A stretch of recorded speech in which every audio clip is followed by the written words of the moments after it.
Nice shot, Ryan. Oh, hello there. This is the Dapper Duo. Today, we're going to talk to you about Frankenstein. This is Dapper Duo Live.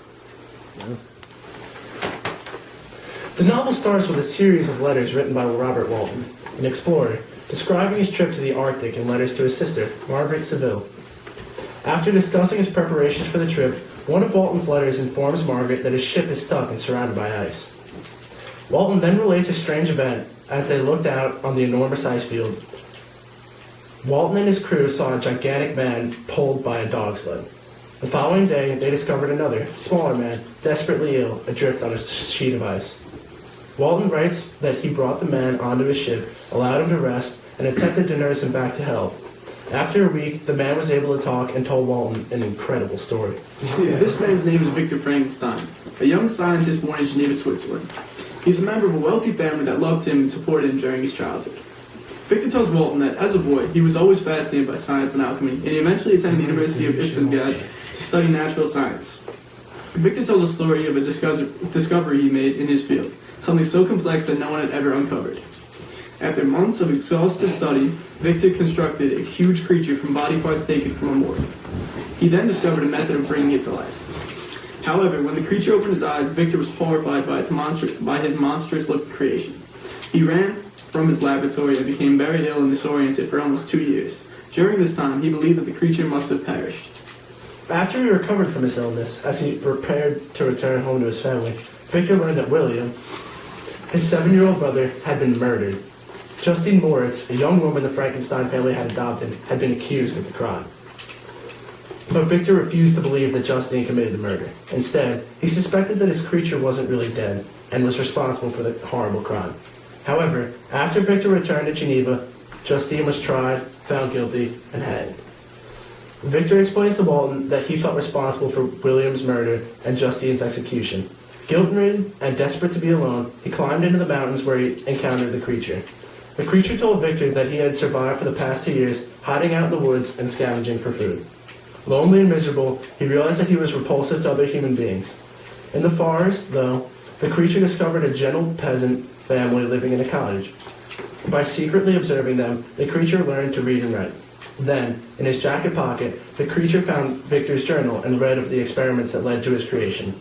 Enraged, he concluded that it was Victor Frankenstein who was responsible for his misery. After relating his story, the creature demanded that Victor recreate his experiment and construct another creature, specifically a female. The creature explained he was desperate for a companion who would not find him repulsive. If Victor does as he asks, the monster says he will go away with the new creature and never bother Victor again. Although wary of the proposal, Victor says he reluctantly agreed to the creature's request. Victor tells Walton that he set up a new laboratory in Scotland and began the work of creating a companion for the creature. But he was haunted by the thoughts that his new monster might be more evil than the original, and he was terrified at the idea of the two creatures creating a new horrible race of beings. So instead of completing his task, Victor destroyed his work before giving life to the new creation. But the original creature was watching Victor in his laboratory. Furious, he swore revenge, vowing to torment Victor for the rest of his life. Later that night, the creature strangled Victor's best friend, Henry Clerval.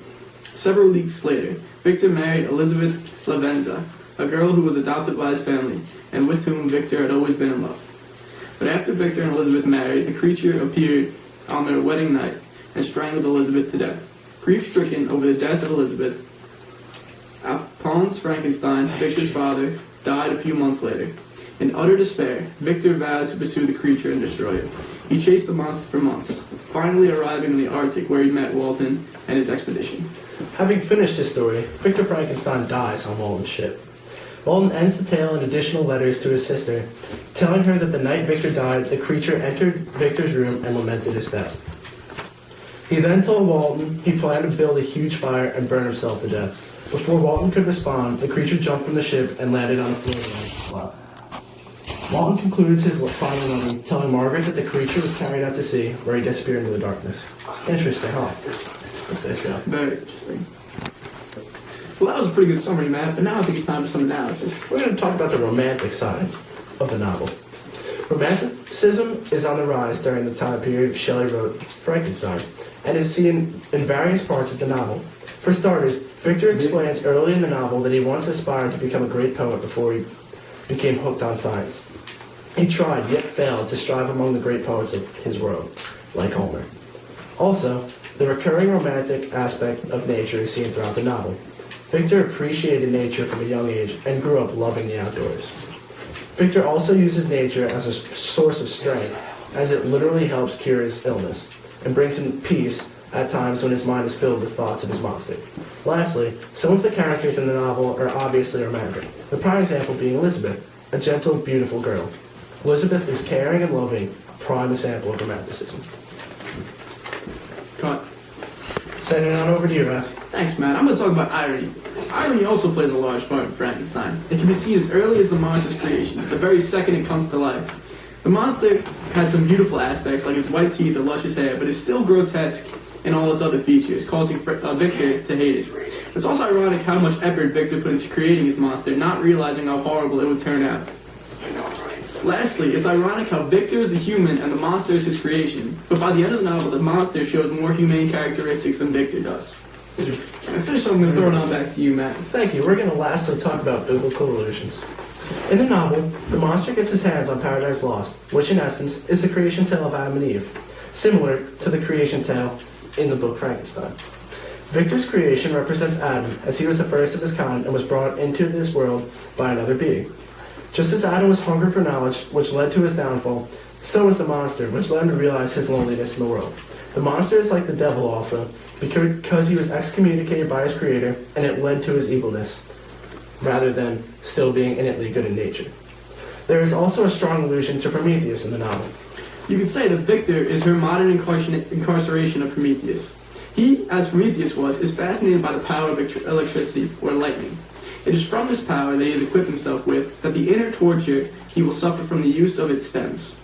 Immediately following the creation of the creature, Victor is ill with disgust for what he has done. His torture mirrors that of Prometheus, undying and eternal. From the beginning of the novel, when Victor warns Walton of the consequences of his quest, to the conclusion when Victor again reiterates the misfortunes he has suffered as a result of his curiosity, Mary Shelley mimics the Prometheus tale. Perhaps this is why she saw it as a fitting subtitle. This has been Dapper Duo Live. Thank you for watching, and please subscribe to our channel. Good. Good. Good work. Good work. He was always fascinated by science and alchemy, and he eventually attended the University of Iskolgad. What's your... Well, that was a pretty good summary, Matt, but now it's time for some analysis. Dope, one might say. Biblical references. Oh my god, the top just...